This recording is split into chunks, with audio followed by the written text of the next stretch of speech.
Easy on my peeps, I'm still behind the curve Del, and this is the Cybergun Showcase Part 2. So in the first exciting episode, we looked at the collection book items with their random perk rolls of disappointment.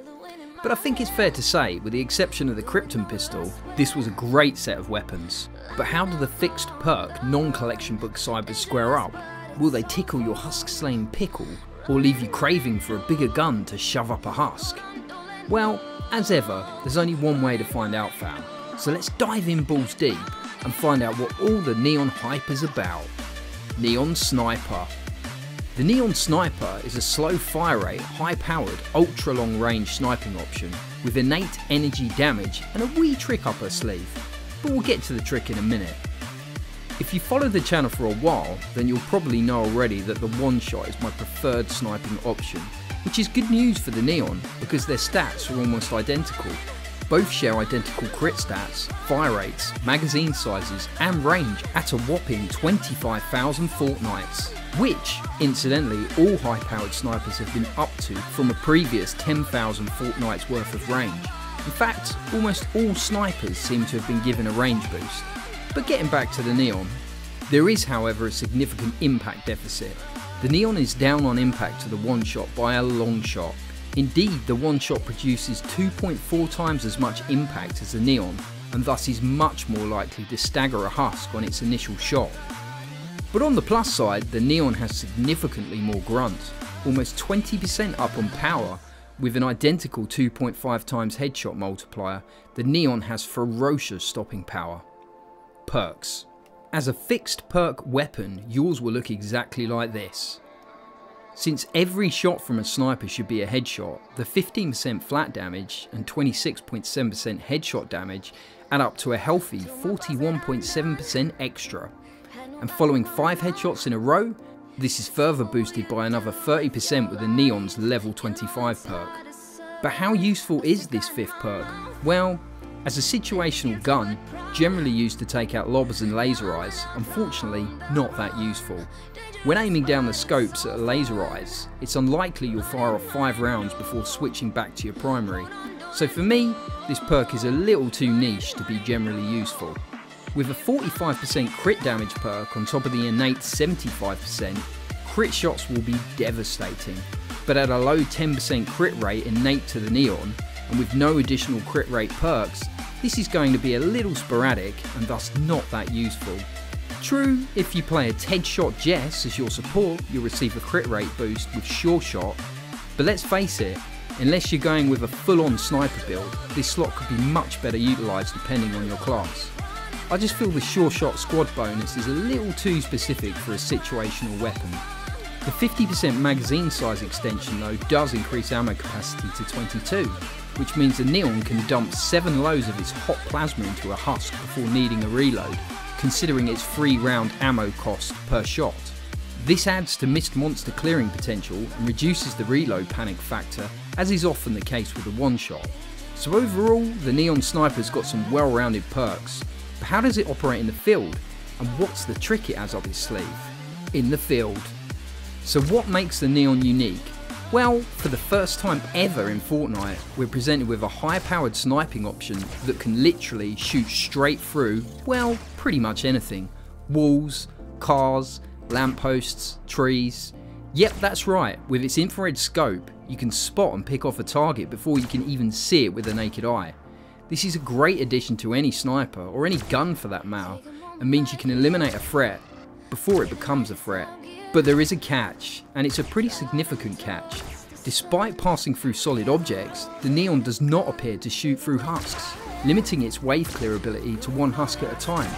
Unlike the mighty one shot, which will tear through any number of husks stupid enough to line up in its sights. Now, I'm assuming this is a glitch that will be fixed, since even in the description it states the Neon will pierce enemies, but until it is fixed, or if it isn't a glitch, it puts the Neon at a disadvantage to the one shot. The other issue when comparing the two is, although the Neon is powerful, because it has fixed perks, it limits the overall damage.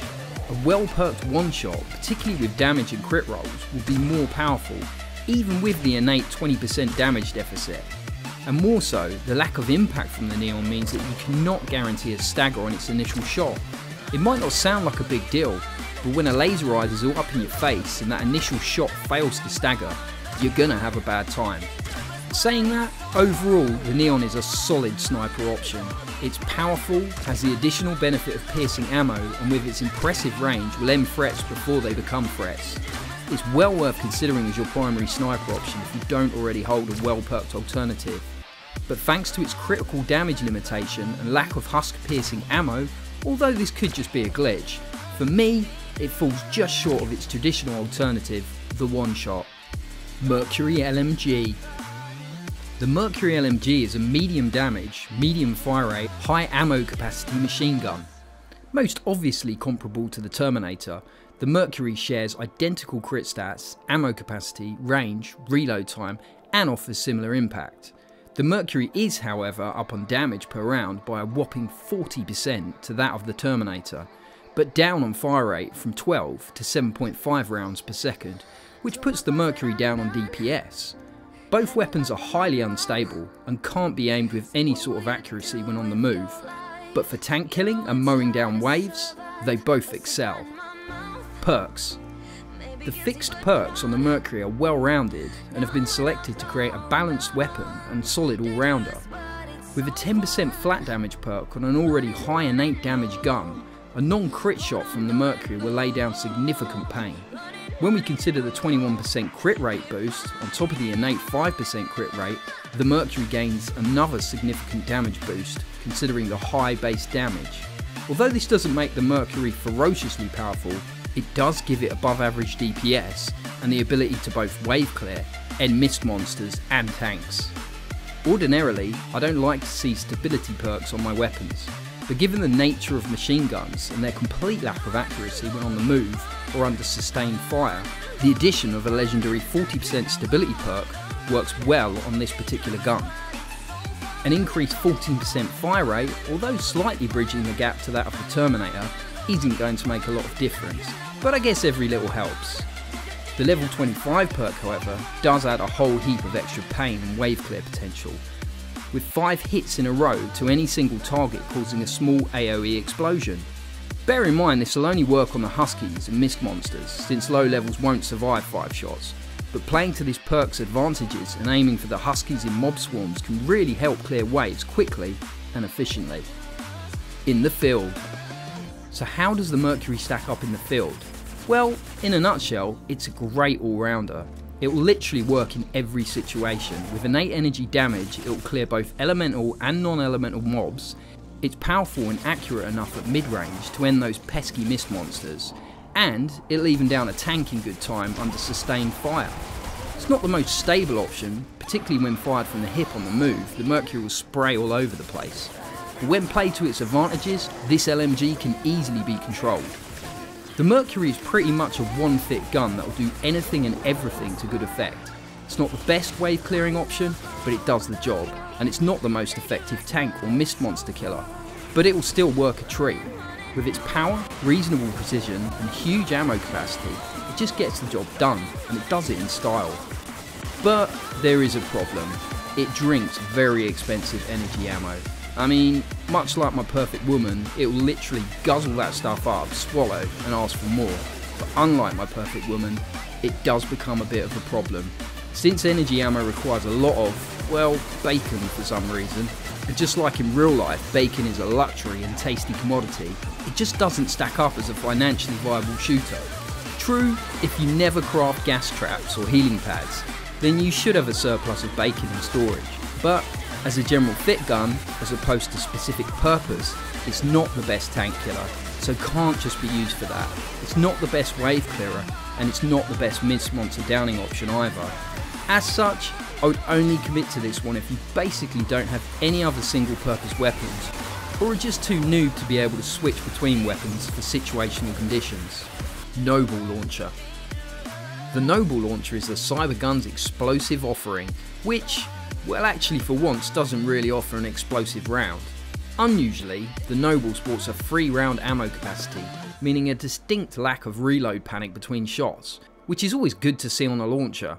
Although the fire rate is a very pedestrian 0.5 shots per second, which slows things down a little. It also offers high durability with a massive 30 rounds in its barrels per craft. Power is up there too, although down by around 20% to that of the mighty Dambuster, my personal launcher of choice. Considering its capacity and 3-round magazine, this can easily be forgiven. However, with less than half the impact of a Dambuster, we are presented with a bit of a knockback problem. But then the Noble launcher isn't a conventional launcher option. Indeed, it offers a very different take on this weapon class, which means knockback isn't so much of an issue. But we'll get to that in a minute. Perks. Out of the box, the Noble launcher again offers a selection of well-rounded perks. Reload speed perks on launchers are often a big plus, considering most launchers take a while to refill their juices. And with a 25% boost, the Noble launcher's panic ridden 3.4 seconds to reload is reduced to a manageable 2.7. Fire rate is also slightly improved, which should help considering the 3-shot magazine. But when we consider the low base fire rate and that it's a percentage-based boost, it makes very little difference, lifting the fire rate from 0.5 to 0.61 rounds per second. Flat 20% damage and 10% damage with affliction boosts are great to see, especially when we consider the level 25 perk, an additional 30% damage to afflicted targets, meaning an overall potential boost of 60% damage to an already high powered launcher. So overall, another well-rounded set of perks, but that lack of impact still appears to be a problem. Well, it would if this launcher was used in the conventional sense, to knock back smashers running headfirst at your base. But that's not what the Noble is supposed to be used for. Indeed, this is a whole new breed of launcher. In the field. So with a distinct lack of impact, the Noble just won't cut it as a knockback option. But then the Noble is something new and quite unique in the launcher category. Instead of firing a high impact, high damage explosive round, the Noble offers a piercing ball or wave of plasma depending on how it's fired. But in both instances, it will cut straight through anything that stands in its way. The piercing single shot can cut through mobs, down mist monsters, and generally wreak havoc in a pinch. But where it really comes into its own is when charged up for a few seconds, then fired, unleashing a wide arc of plasma that will cut through and annihilate mobs to devastating effect. Currently, there is nothing else in Fortnite quite like it, and particularly when used against encampments, in storm shield defences, or anywhere where there are large dense mobs, they just don't stand a chance. Now, admittedly, for base defences, I would stick with a knockback option as a primary defence against smashers to ensure your base stays upright in those pinch situations. But as a wave clearer in the right situation, the Noble is a devastating option and a great addition to any launcher locker. Indeed, the combination of a Dambuster and Noble launcher will pretty much cover all eventualities, whether that be wave clear or knockback in a pinch. So there we have it guys, the neon clad cyber guns. I have to say, I think Epic have done a great job with this weapon set, offering a real curveball towards the standard artillery. They're all great shooters in their own niches, but none for me have stood out as game changers. But that said, if you don't already have a decent sniper in your locker, you could do a lot worse than the Neon. And the Mercury LMG is a great alternative to the Terminator machine gun, which although costly, gets the job done. And the Noble launcher offers players a great wave clearing option, which will also double up as a mist monster slaying machine, just without the smasher knockback. But let me know what you thought about the cyber guns in the comments below guys, and if you enjoyed the video, be sure to light up that like button and subscribe for more lit AF husk slaying carnage. And until next time, GG, well played, and laters fam, laters.